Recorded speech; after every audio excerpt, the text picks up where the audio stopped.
नमस्कार, मैं हूं नंदिनी साहू और आप देख रहे हैं AINS न्यूज़ 24 यूट्यूब चैनल। अब खबरें विस्तार से। अखिल भारतीय कांग्रेस कमेटी की महासचिव प्रियंका वाड्रा ने हिमाचल प्रदेश में चुनावी रैली को संबोधित किया। इस रैली को परिवर्तन प्रतिज्ञा रैली का नाम दिया गया, जिसमें प्रियंका वाड्रा ने केंद्र सरकार की नीतियों की खिलाफत की और कांग्रेस पार्टी को पुनः सत्ता में लाने की गुजारिश की। इस रैली में छत्तीसगढ़ के मुख्यमंत्री भूपेश बघेल, राज्यसभा सदस्य राजेश शुक्ला समेत कांग्रेस पार्टी के कई नेता शामिल रहे। अखिल भारतीय कांग्रेस कमेटी की महासचिव प्रियंका वाड्रा ने हिमाचल प्रदेश के सोलन में परिवर्तन प्रतिज्ञा रैली को संबोधित किया। इस दौरान उनके साथ छत्तीसगढ़ के मुख्यमंत्री भूपेश बघेल, राज्यसभा सांसद राजीव शुक्ला समेत कई नेता मौजूद रहे। सभा को संबोधित करते हुए प्रियंका ने कहा कि अब परिवर्तन करने और प्रतिज्ञा लेने का वक्त है। पूरे देश समेत हिमाचल में भी सत्ता परिवर्तन जरूरत बन गई है।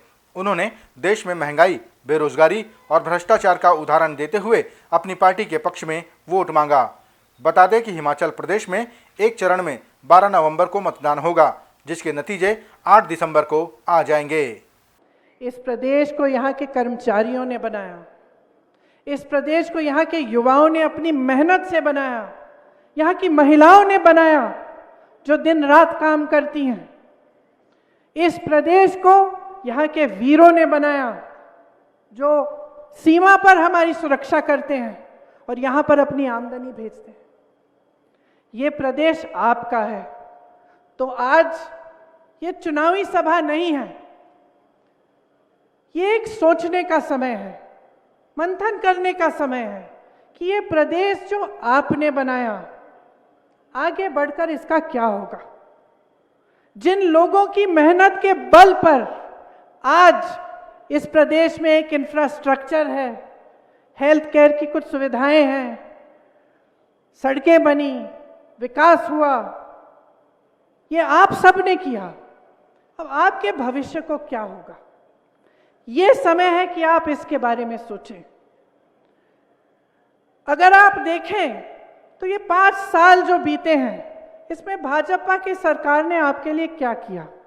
और मैं ये इसलिए नहीं कह रही हूं कि ये चुनाव है तो आलोचना करनी ही है, कि ये चुनाव है, हम इस तरफ हैं वो उस तरफ है तो हाँ उनकी बुराई करनी है। नहीं, मैं एक वास्तविकता आपको बताना चाहती हूं। कर्मचारियों को लीजिए, आपके प्रदेश में तकरीबन 2 लाख कर्मचारी हैं। आज कहाँ हैं? धरने पे बैठे हैं, महीनों से धरने पे बैठे हैं, सरकार का एक प्रतिनिधि नहीं आया।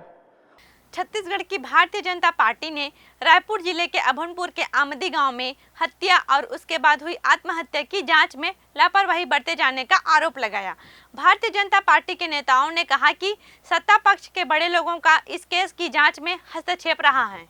छत्तीसगढ़ की भारतीय जनता पार्टी ने रायपुर जिले के अभनपुर में आमदी गांव में घटित हत्या, उसके बाद आत्महत्या की घटना की जांच में शासन प्रशासन पर लापरवाही का आरोप लगाया। भारतीय जनता पार्टी के पूर्व मंत्री कृष्णमूर्ति बांधी, चंद्रशेखर साहू और किसान मोर्चा के अध्यक्ष संदीप शर्मा के साथ देवजी भाई पटेल ने बताया कि विगत 24-25 सितंबर की रात हुई 2 मौतों की जांच में शासन प्रशासन ने घोर लापरवाही बरती है। नेताओं ने इस घटना की जांच में सत्ता पक्ष के बड़े लोगों के हस्तक्षेप होने का आरोप भी लगाया। अभनपुर के आमदी गांव में एक व्यक्ति की हत्या और उसके बाद उसी के बेटे के द्वारा आत्महत्या की घटना की हमने जांच की और जांच में हमने पाया कि इस पूरी घटना में शासन और प्रशासन ने घोर लापरवाही बरती है और जो शासन के तंत्र हैं वो जिस ढंग से अपराधियों को प्रश्रय दे रहे हैं, उसके कारण एक घटना हुई है। इस घटना के बाद हम जांच के बाद जिस नतीजे पर पहुंचे हैं, हम इस सरकार से 5 सवाल करते हैं और हमारे 5 सवाल हैं कि इसमें जिस व्यक्ति की हत्या हुई गंगूराम, वो गंगूराम की हत्या के संदेहियों को मात्र 3 घंटे में क्यों छोड़ दिया गया। और इस घटना में एक और घटना है जिसमें एक मोटरसाइकिल जलाई गई थी। उस मोटरसाइकिल जलाई गई जो घटना है, उस पर जांच क्यों नहीं हुई, रिपोर्ट क्यों नहीं लिखी गई। गंगूराम की हत्या में और कितने लोग शामिल हैं, इसकी जांच क्यों नहीं हो रही है, ये हमारे सरकार से सवाल है। और हत्या जैसे अपराध में सत्ता पक्ष से जुड़े बड़े लोगों का जो एक भूमिका है, जो ऐसे समय पर अपराधियों को मदद करते हैं, ऐसे बड़े लोगों का प्रभाव इन अपराधों में क्यों है? छत्तीसगढ़ राज्य महिला आयोग द्वारा ह्यूमन ट्रैफिकिंग पर एक कार्यशाला का आयोजन किया गया। इस कार्यशाला में महिला आयोग की अध्यक्ष सदस्य समेत जिले के वरिष्ठ पुलिस अधीक्षक प्रशांत अग्रवाल भी शामिल हुए। छत्तीसगढ़ राज्य महिला आयोग द्वारा ह्यूमन ट्रैफिकिंग पर एक कार्यशाला का आयोजन किया गया। इस कार्यशाला में आयोग की अध्यक्ष सदस्य समेत वरिष्ठ पुलिस अधीक्षक प्रशांत अग्रवाल भी शामिल हुए। महिला आयोग की अध्यक्ष किरणमयी नायक ने जानकारी दी कि 3 वर्षों में ह्यूमन ट्रैफिकिंग के मात्र 7 प्रकरण दर्ज हुए हैं। उन्होंने बताया कि लोगों को जागरूक करने के लिए आयोग द्वारा संचालित महतारी न्याय रथ प्रत्येक जिलों में जा रही है और ह्यूमन ट्रैफिकिंग से लेकर महिलाओं को उनके अधिकार के प्रति जागरूक कर रही है। भारतीय जनता पार्टी के पूर्व नेता प्रतिपक्ष धर्मलाल कौशिक ने राज्य में हुई अत्यधिक बारिश से फसलों और किसानों को हो रहे नुकसान के सर्वे कराए जाने की मांग की और किसानों को हुए नुकसान का मुआवजा सरकार द्वारा दिए जाने की मांग उठाई। भारतीय जनता पार्टी के पूर्व नेता प्रतिपक्ष धर्मलाल कौशिक ने कहा कि राज्य के अधिकांश हिस्सों में अत्यधिक बारिश से फसलों को नुकसान हो रहा है, खेतों में पानी भर चुका है। उन्होंने कहा कि राज्य के किसानों के नुकसान का सर्वे कराया जाना चाहिए और किसानों के मुआवजे की घोषणा करनी चाहिए। बारिश इतनी ज़्यादा है कि खेत में पानी भरा हुआ है, धान पूरा गिर गया है और धान गिरने के बाद में उसमें पानी में डूबा हुआ है, जर्मिनेशन उसके होने की संभावना है। दूसरा, उसमें धान का जो बदरंग आएगा, जो खरीदी को लेकर के सरकार फिर नौटंकी करेगी। ऐसे स्थिति में तत्काल उसकी सर्वे होनी चाहिए। किसानों का कितना उसमें धान खराब हुआ है, कितना उनको नुकसान होगा और सर्वे कराने के बाद में इसकी मुआवजा की राशि तय होनी चाहिए। साथ ही जो धान का कलर खराब होगा उसकी भी खरीदी की व्यवस्था सरकार को करनी चाहिए, क्योंकि ये उनके कारण में नहीं है, हम इसको प्राकृतिक आपदा कह सकते हैं कि बेमौसम बारिश अभी हो रही है तो किसानों को बहुत क्षति होने की संभावना है। लेकिन कृषि विभाग के द्वारा या सरकार के द्वारा जो मुझे जानकारी है अभी तक के किसी प्रकार से हरकत में नहीं आई है। छत्तीसगढ़ के गृह मंत्री ताम्रध्वज साहू ने कहा कि राज्य में बार बार ईडी और आईटी के छापों से भय का वातावरण निर्मित किए जाने की कोशिश की जा रही है। उन्होंने कहा कि हमारी सरकार खुद ही भ्रष्टाचार और अपराध में लिप्त अधिकारियों पर त्वरित कार्रवाई करती है। छत्तीसगढ़ के गृह मंत्री ताम्रध्वज साहू ने ईडी के छापों पर बोलते हुए कहा कि बार बार ईडी की कार्रवाई से केंद्र सरकार जो भय का वातावरण निर्मित कर रही है वह निंदनीय है। उन्हें जांच के बाद जानकारी भी साझा करनी चाहिए। गृह मंत्री ने कहा कि हमारी सरकार तो भ्रष्टाचार और गलत कार्यों में लिप्त होने वालों पर सख्त कार्रवाई करती है। माननीय मुख्यमंत्री जी ने बहुत स्पष्ट तौर पर इस विषय में कहा हुआ है कि जो गलत करे उसके लिए हम लोग कोई सपोर्ट नहीं करेंगे, लेकिन बार बार रोज रोज भय का वातावरण बनाना। अब तक के ईडी के लोग, आईटी के लोग कई बार आ चुके, कई बार जा चुके, कई बार छापा मार चुके। माननीय मुख्यमंत्री जी ने स्पष्ट कहा है कि जब आप छापा मारते हो तो जानकारी तो दो, क्या हो रहा है, कैसे हो रहा है, क्या निकल रहा है। तो ये भय का वातावरण ना बनाएं और केंद्रीय एजेंसियों का दुरुपयोग जहां कांग्रेस शासित सरकार है वहां न करें। ये बातें माननीय मुख्यमंत्री जी ने स्पष्ट तौर पर कई बार कह दिया है। छत्तीसगढ़ भारतीय जनता पार्टी के पूर्व नेता प्रतिपक्ष ने सरकार द्वारा आयोजित छत्तीसगढ़िया ओलंपिक के दौरान कबड्डी खेलते हुए एक व्यक्ति की मौत पर लापरवाही का आरोप लगाया। उन्होंने कहा कि कबड्डी खेलते हुए युवक को घायल होने पर इलाज न मिल पाना दुर्भाग्यजनक है। सरकार के छत्तीसगढ़िया ओलंपिक के दौरान कबड्डी खेलते वक्त एक युवक की मौत हो गई थी, जिसे दुर्भाग्यजनक बताते हुए छत्तीसगढ़ भारतीय जनता पार्टी के पूर्व नेता प्रतिपक्ष धर्मलाल कौशिक ने कहा कि सरकार द्वारा आयोजित ओलंपिक में ऐसी घटना होना दुर्भाग्यजनक है और उसके इलाज की व्यवस्था न होना उससे भी ज़्यादा दुर्भाग्यजनक है।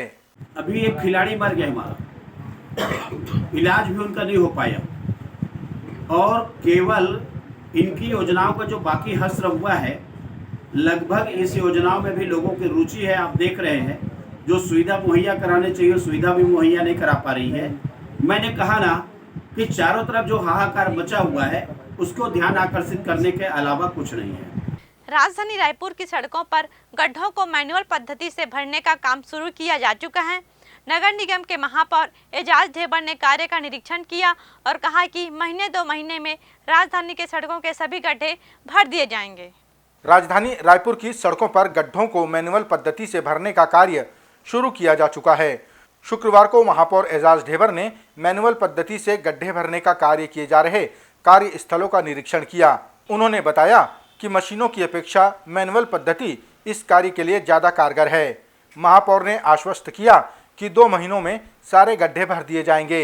1400 करीब गड्ढे हैं, 1380 करीब गड्ढे हैं जो हमारे पास लिस्ट आई है। एक नंबर से लेकर 10 नंबर जोन तक के टोटल 1380 गड्ढों की लिस्ट हमारे पास में आई है।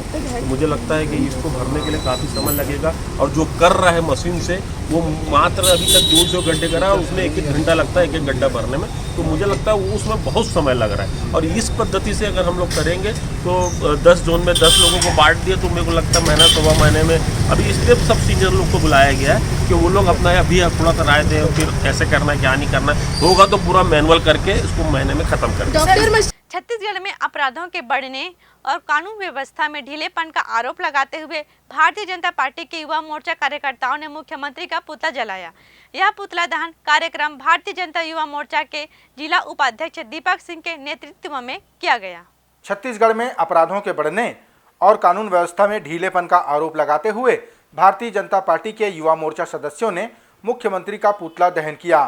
युवा मोर्चा के जिला उपाध्यक्ष दीपक सिंह के नेतृत्व में किए गए पुतला दहन कार्यक्रम में उन्होंने कहा कि राज्य में लगातार आपराधिक गतिविधियां बढ़ती जा रही हैं, जिन्हें नियंत्रित कर पाने में सरकार अक्षम साबित हुई है। आज हम सब इस कार्यक्रम के माध्यम से मुख्यमंत्री जी से मांग करते हैं कि जो प्रदेश में जो कानून की व्यवस्था बिगड़ी हुई है, आए दिन गोली चल रही है, पूरे प्रदेश में चाकूबाजी तो एक आम बात हो गई है, चोरियां हो रही है, हत्याएं हो रही है, गोली चल रही है और पुलिस प्रशासन मौन है। और यह जो अवैध हथियार लगातार जो प्रदेश में आ रहे हैं ये दूसरे प्रदेश से आ रहे हैं, तो कहीं ना कहीं कानून की अचूक व्यवस्था नहीं है प्रदेश में, जिसकी वजह से दूसरे राज्य से हथियार हमारे राज्य में आ रहे हैं और यहाँ के सीधे साधे लोग इसका शिकार बन रहे हैं। आज हम सब प्रदेश सरकार से मांग करते हैं कि इसकी जिम्मेदारी लेते हुए इस पर शीघ्रता से कार्रवाई करें। ये थे आज के प्रमुख समाचार। आप देख रहे थे AINS News 24 यूट्यूब चैनल। कल फिर मिलेंगे ताजा तरीन समाचारों के साथ। तब तक रोजाना की ताज़ा खबरों के लिए आप हमारे लोकप्रिय यूट्यूब चैनल AINS News 24 को सब्सक्राइब, लाइक और शेयर करना ना भूलें। नमस्कार।